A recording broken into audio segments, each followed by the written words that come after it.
কুমিল্লার হোমনায় গরু বাজারের ইজারাকে কেন্দ্র করে বিএনপির দুই গ্রুপের সংঘর্ষ হয়েছে। শুক্রবার উপজেলার ঘাড়মোড়া গরুহাটে উপজেলা বিএনপির যুগ্ম সাধারণ সম্পাদক শাহজাহান মোল্লা এবং ঘাড়মোড়া ইউনিয়ন বিএনপি সভাপতি আবু মুসার সমর্থকদের মধ্যে এ সংঘর্ষ হয়।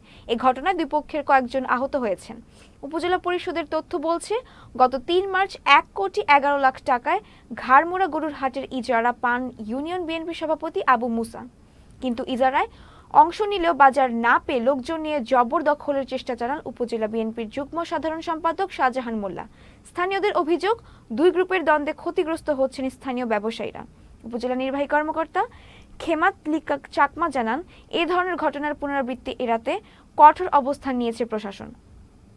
এরা ডাকের বাজার, এখানে চাঁদাবাদী সন্ত্রাসী, এটা আমরা চাই না যে আমাদের বাজারের একটা বদনাম হোক।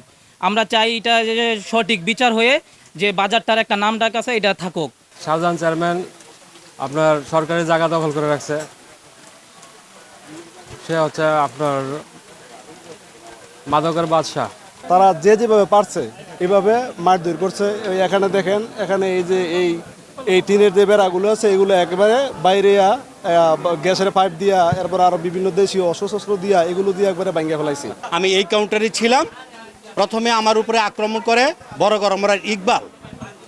এরপর পরই তারা ওই দিক দিয়া এই SS5 দিয়ে তারপর দাও নিয়ে কোবাইয়া এটার ভিতরে ঢুকার পরে আমার উপরে আক্রমণ করে। আমার বাবার নামে বাজারটা আসে, উনি ইজারাদার হয়। তো আমার সাথে যার এই শাহজাহান চেয়ারম্যান, শাহজাহান মোল্লাপুরের নাম, উনি ডাক দিয়েছিলেন, উনি পারে নাই, উনি পায় নাই, আমি পাইছি। তো আমার বাবা পাওয়ার পর থেকেই আমরা বাজার সুন্দরভাবে গুছাইয়া বাজার করা স্টার্ট করছি। তারপরে তার বিভিন্ন হুমকি দামকি স্টার্ট হয় যে সে এখানে বাজার করতে দিবে না। এর কারণ সে বাজার পায় নাই, এখানে বাজার করতে হলে তাকে চাঁদা দিয়ে আমার বাজার করতে হবে। সে লোকজন লইয়া স্বয়ং আমার এখানে এসে আমার কাছে 20 লাখ টাকা দাবি করছে।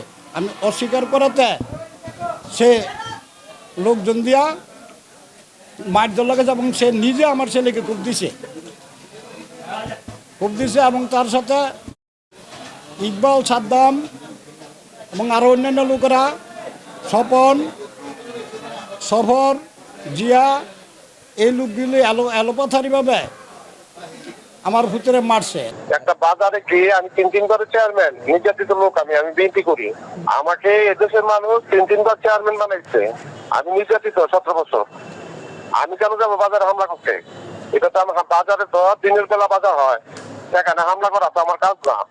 আর বাজারে যেটা হচ্ছে যেটা হয়েছে এটা জনরোষ। অপোজিট গ্রুপ যেটা বললেন, অপোজিট গ্রুপ আসলে কাদেরকে বলছেন আমি এটা অবগত নই। বাজার যিনি ইজারা নিয়েছেন তিনি হচ্ছে বাজার এর টোল আদায় করবেন। তাকে যত ধরনের সাহায্য করা লাগে আইন শৃঙ্খলা পরিস্থিতি সমুন্নত রাখার লক্ষ্যে এটা আমরা অবশ্যই করব। আশা করি আর কোনো সমস্যা হবে না। মামলা হয়েছে, এখন বিজ্ঞ আদালত নিশ্চয়ই এটা সেভাবেই দেখবেন যে ন্যায় বিচারটা যাতে উনি যাতে ন্যায় বিচার পান, সেই ক্ষেত্রে অবশ্যই আমরাও সকলে সহযোগিতা করব।